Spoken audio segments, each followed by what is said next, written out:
In today's video, I'm going to teach you how to use Jira Burndown chart for more effective sprints. If you want a clearer view of sprint progress and a simple way to track whether your team is on pace, the Burndown chart in Jira is a great tool to use.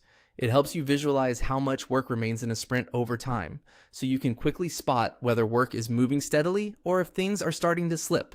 To get started, open your Jira board and click on Reports.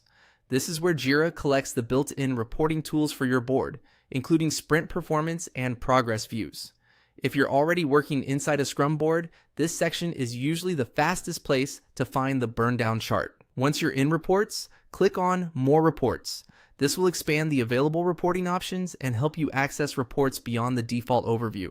If you don't immediately see the chart you want, this is the section that gives you a broader list to choose from. Next, click on Sprint Burndown Chart.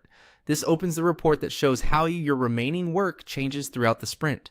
Typically, you'll see a guideline representing ideal progress, along with the actual trend line that reflects what your team has completed so far. This comparison is especially useful during daily stand-ups or sprint reviews because it gives everyone a shared snapshot of progress. After opening the chart, select the sprint you want to review. This step is important because the Burndown chart is tied to a specific sprint. Make sure you choose the correct one, especially if your board has multiple active or completed sprints available in the dropdown. Looking at the right sprint ensures that the data you're reviewing matches the team's current work or the sprint you want to analyze.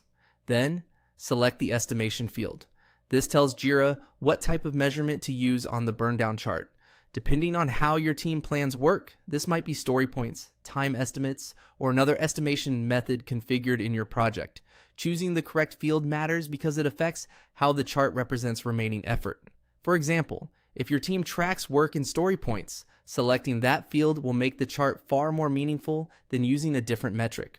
Once those selections are in place, you can begin reading the chart to understand sprint health more effectively.